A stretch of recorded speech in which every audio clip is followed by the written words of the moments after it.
Uno de los términos más bastardeados en la actualidad es el de genio. Se rebajó a apelativo que se le endilga a cualquiera que tiene una ocurrencia o que muestra alguna forma de velocidad verbal, pero los verdaderos genios, los que poseen miradas diferentes, innovadoras, capaces de meterse en profundidad en cuestiones complejas y resolverlas, son realmente pocos.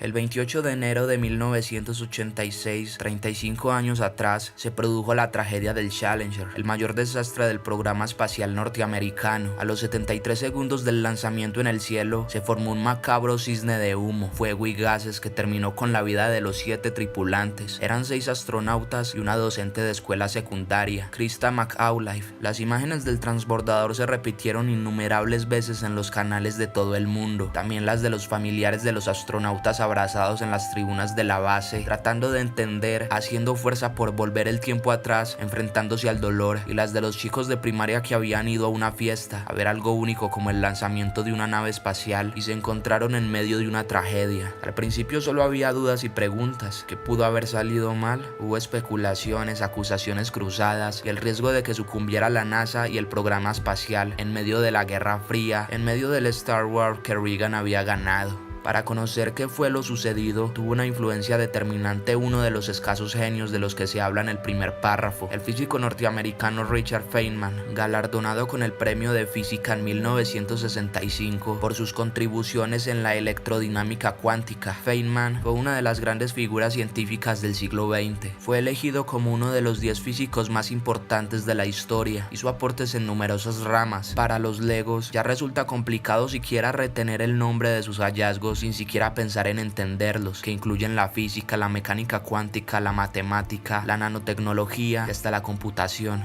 Su curiosidad era innata, pues desde muy chico se mostró inquieto y se animó a preguntarse sobre cosas que otros daban por sentadas. De padres ashkenazis, se declaró ateo y nunca permitió que lo encasillaran como científico judío, porque opinaba que esas caracterizaciones solo tendían a desarrollar prejuicios raciales y étnicos. Como alguna vez dijo Borges, él no creía pero se interesaba, mientras que los practicantes creen pero no se interesan en todas las cuestiones, y se enfrascó en intensos debates teológicos. Se destacó precozmente en las matemáticas, alcanzando hallazgos notables. Luego se dedicó a la física, fue pretendido por numerosas universidades e institutos. Se graduó en el MIT. Feynman estaba muy preocupado también por la divulgación. Se esmeraba para que sus ideas fueran difundidas y para que la gente que no tiene formación en las ciencias duras pudieran entenderlas. Desarrolló un sistema para lograr ese objetivo. Diferenciaba entre saber el nombre de algo y saber sobre algo. Para eso proponía 4 pasos. Primero, elegir un tema de cualquier rama. Luego, escribir todo lo que se sabe sobre eso en un lenguaje sencillo, como si se lo estuviera explicando a un niño. En tercer lugar, repasar lo escrito e identificar lo que no se sabe, lo que se olvidó, lo que no se pudo explicar. Es en ese momento en el que se empieza a aprender, y eso hacerlo con cada cuestión o subtema. Por último, repasar lo escrito una vez más y simplificarlo, eliminar las palabras técnicas, el argot. Si la explicación no es sencilla o continúa siendo confusa, hay algo que todavía no estamos entendiendo. Con este sistema, sumada a su extraordinaria habilidad para insertar anécdotas divertidas y el manejo del suspenso, se convirtió en uno de los grandes divulgadores científicos del siglo XX, uno de los pocos que podía hacerse entender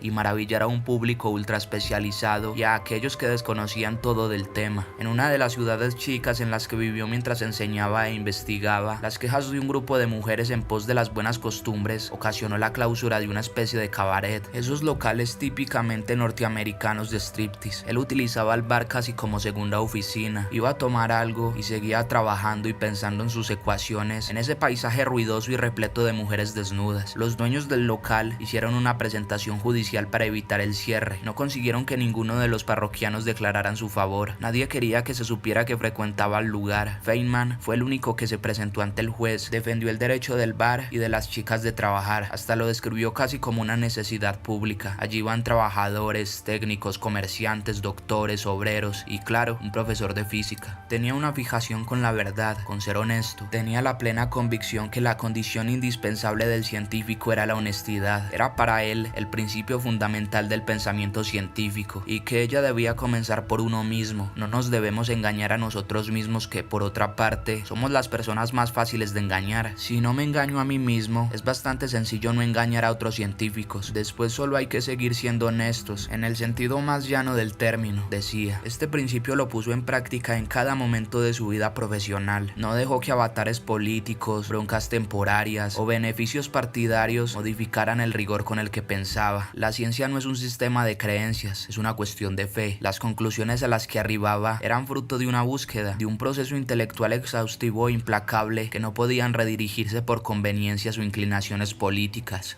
En este contexto, llama la atención que en 1986 lo hayan elegido para integrar la Comisión Rogers, creada para investigar lo sucedido con el Challenger. Es posible que el poder político haya creído que se trataba solo de una cuestión estadística, de mayoría, que Feynman se vería aplastado por la burocracia, que ya no tendría la energía de su juventud y que en todo caso los dóciles a las presiones eran la mayoría y lograrían tapar, simplemente votando a mano alzada, cualquier intento de llegar hasta el fondo del asunto. No había en ese momento en Estados Unidos un científico que combinara tales dosis de prestigio y de conocimiento público. Lo que no tuvieron en cuenta fue su vocación por la verdad, lo inmanejable que Feynman resultaría, pero el mismo esquema de funcionamiento de la comisión, la gravedad del tema, el dolor circundante y el aura de la NASA parecían que lo mantenían en caja, sin excesos ni preguntas demasiado molestas. Pero Richard Feynman solo se tomó su tiempo para ver mejor la situación, para entender el problema, para conocer a fondo el funcionamiento del Challenger y también los tiempos internos de la comisión, porque para un pensamiento con tales niveles de abstracción que lo convertían en una de las cumbres de las matemáticas y de la física teórica del siglo XX, Feynman tenía una increíble capacidad para entender el timing de algunas situaciones prácticas. En su trayectoria hay un antecedente clave que explica algunos de sus movimientos subterráneos en la investigación del desastre del Challenger. Siendo muy joven, fue convocado para el proyecto Manhattan, el que desarrolló las bombas atómicas que luego serían arrojadas sobre Hiroshima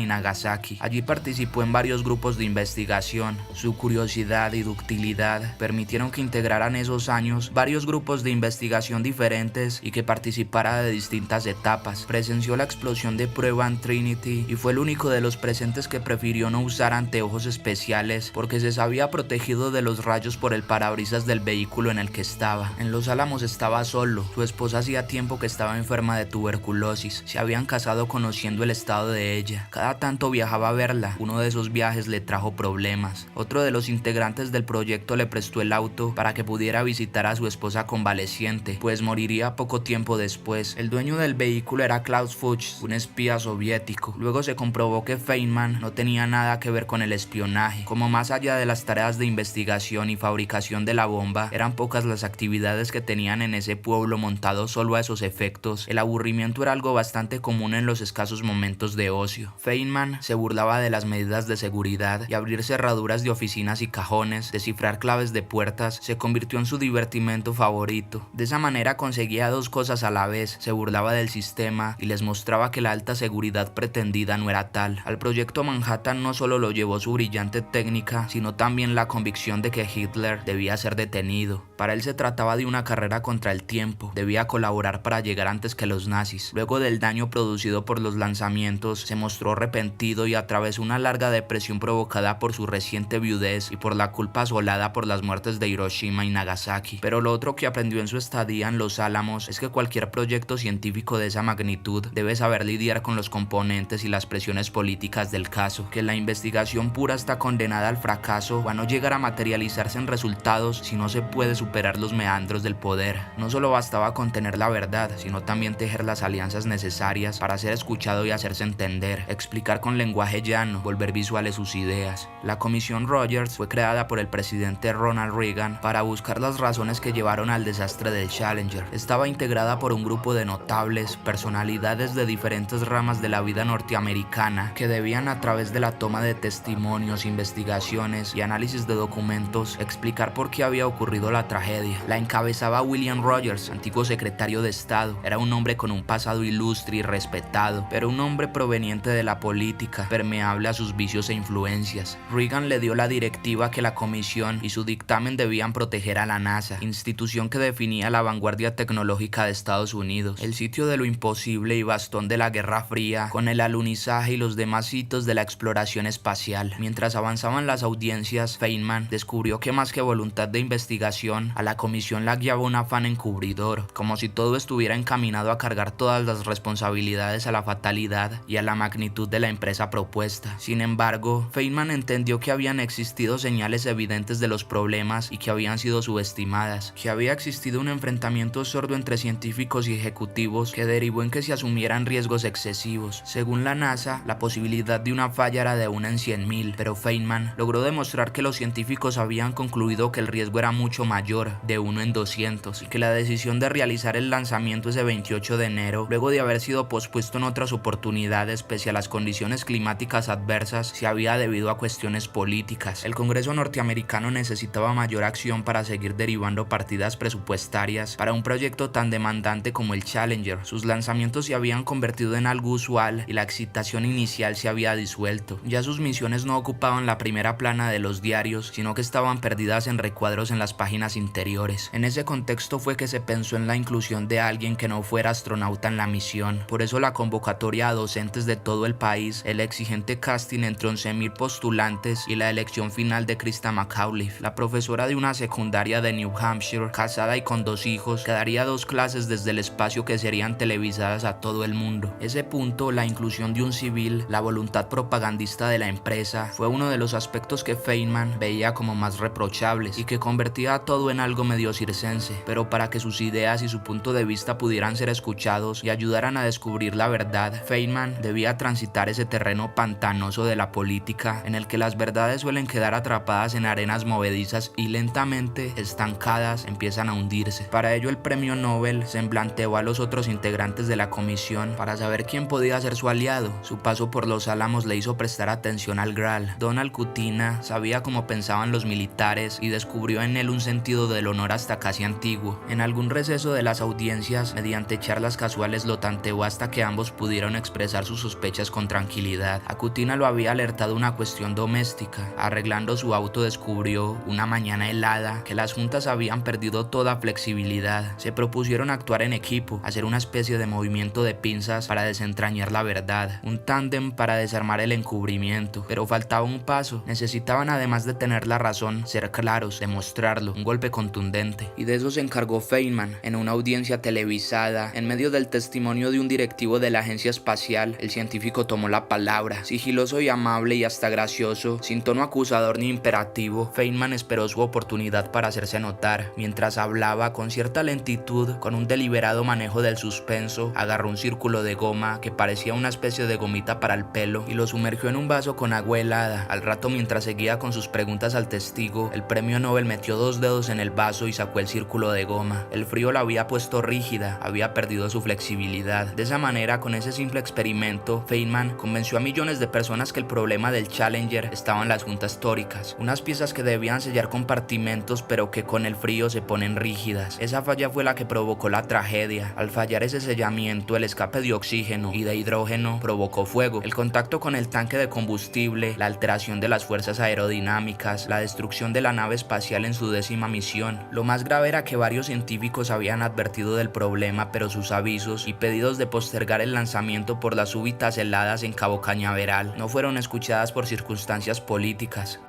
La NASA debía cumplir con su apretado cronograma de misiones y era deseable que el mismo día que Reagan brindara su discurso anual sobre el estado de la nación, Estados Unidos hubiera puesto una nave más en el espacio. En el informe final de la Comisión Rogers, Richard Feynman obligó a que se incorporara una frase bajo amenaza de no suscribirlo. Hubiera sido un escándalo que él no acompañara las conclusiones definitivas y el fracaso de la investigación. Para una tecnología exitosa, la realidad debe prevalecer sobre las relaciones públicas. La naturaleza no puede ser engañada. Esa frase, esa cita debería estar inscripta en cada edificio público, debería guiar a cada funcionario que afronta alguna cuestión relacionada con la ciencia. Richard Feynman murió en 1988 a causa de un cáncer, tenía 69 años. Dicen que sus últimas palabras fueron: "No me gustaría volver a morir, esto es demasiado aburrido". Y dime, ¿qué opinas acerca de esta historia? No olvides dejarme saber tu opinión acá abajo en los comentarios. También dejar tu like, suscribirte al canal y compartir el video con todos tus amigos si te gustó. Sin más me despido y hasta la próxima.